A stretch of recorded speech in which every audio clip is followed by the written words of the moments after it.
Bonjour, je voudrais profiter de cette merveilleuse journée non seulement parce qu'il fait très beau, mais aussi parce que je viens de recevoir un moteur absolument exceptionnel qui va me permettre aujourd'hui de vous parler un petit peu et partager avec vous ce que, dans le domaine de la vapeur, nous appelons l'admission.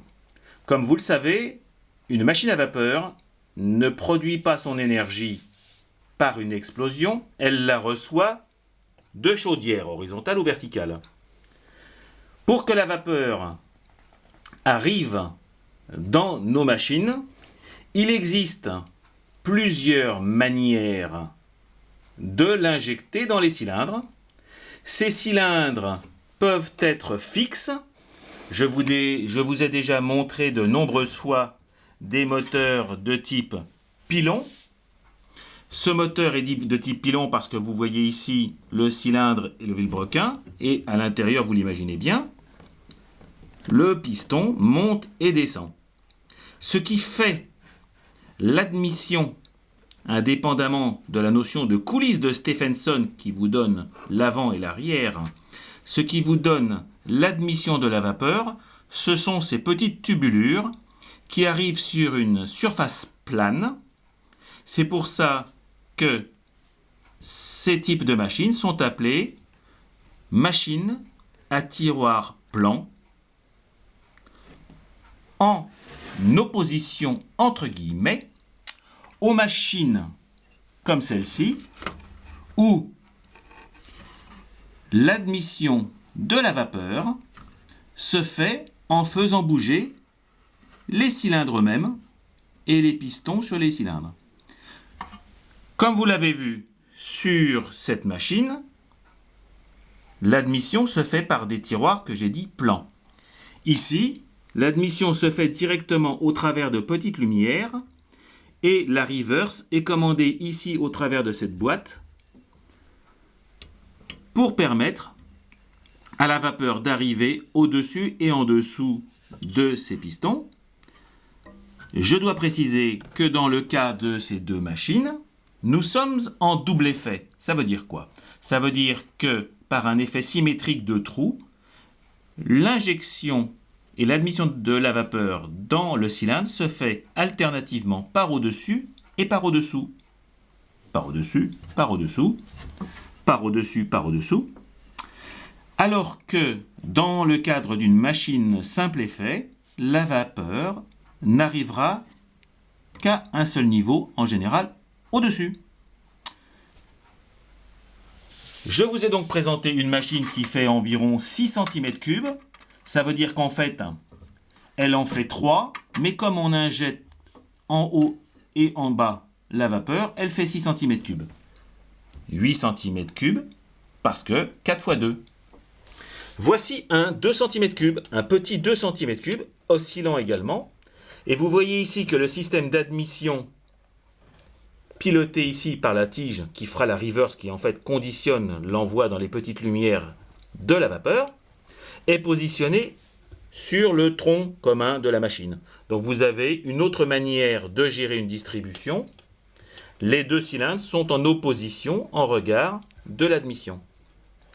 Le merveilleux moteur, ici, s'appelant Tribute, ce qui veut dire hommage, et ça tombe bien, parce que c'est un moteur qui rend hommage à un très célèbre moteur japonais, qui n'est d'ailleurs, je crois, plus produit, et qui, lui, est à tiroir cylindrique et simple effet. Deux nouveaux mots donc que je n'avais pas eu l'occasion de vous montrer en image. Tiroir dit cylindrique. Ah, c'est pas tout à fait vrai, je vous en ai parlé sur les quartz d'Anton. Et simple effet. Pourquoi?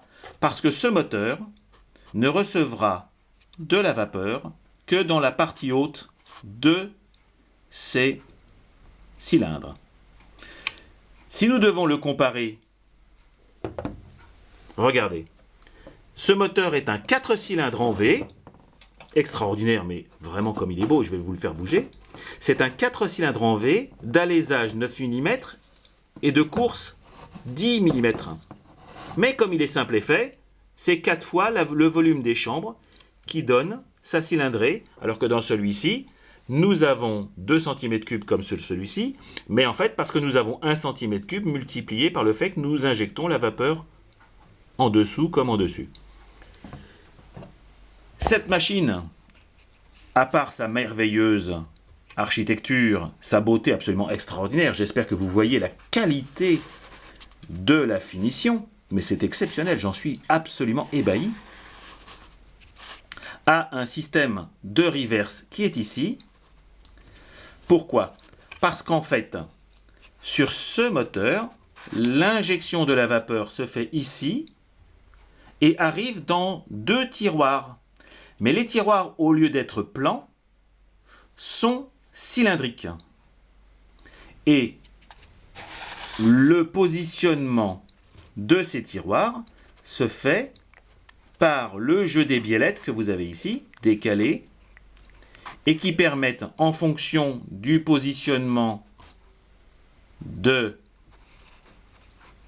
mon inverseur et en même temps accélérateur, de positionner l'arrivée de la vapeur en regard de la hauteur du cylindre concerné, ce qui permet au moteur de tourner soit dans un sens, soit dans l'autre.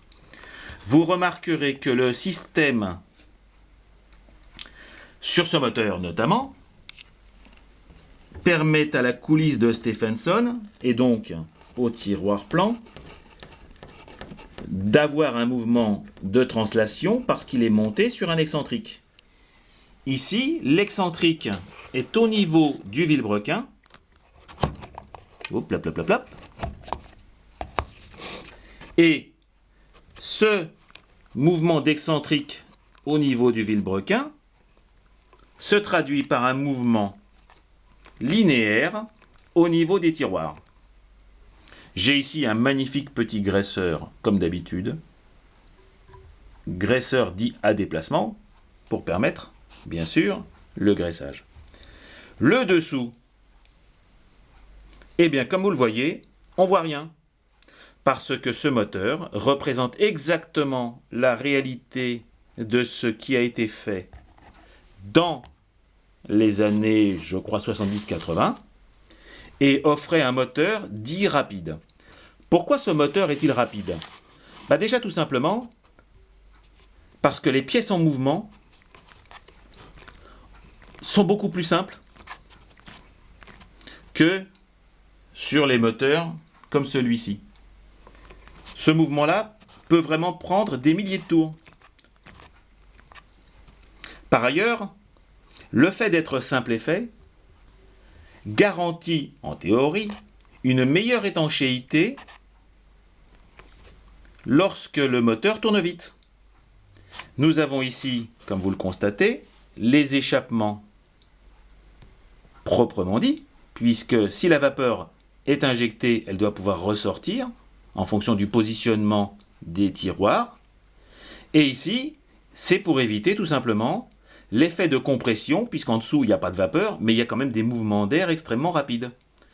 Donc, ce petit échappement ne sert qu'à permettre au moteur et à la partie bas moteur de respirer et de ne pas freiner le travail de la partie au moteur. Je voudrais quand même vous montrer la qualité du travail, mais ça je viens de vous la montrer, vous la voyez à chaque instant, mais regardez le jusqu'au boutisme de la qualité de ce que j'ai reçu. J'ai une magnifique boîte, nickel chrome, accueillant avec la mousse. Mais j'ai aussi du spare, j'ai des petites vis en rab au cas où, comme si vous pensez que je vais démonter et prendre le risque d'abîmer quoi que ce soit. Mais j'ai aussi un petit tuyau pour faire des tests.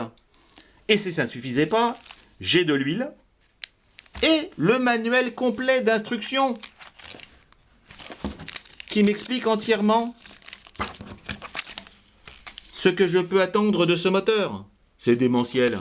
Je suis ébahi, je suis ravi et j'espère que cette vidéo vous donnera l'envie d'en savoir un peu plus sur cette machine et éventuellement réfléchir à voir comment il pourrait rejoindre aussi votre collection. Parce que je ne préjuge de rien, mais tout est possible. Au revoir.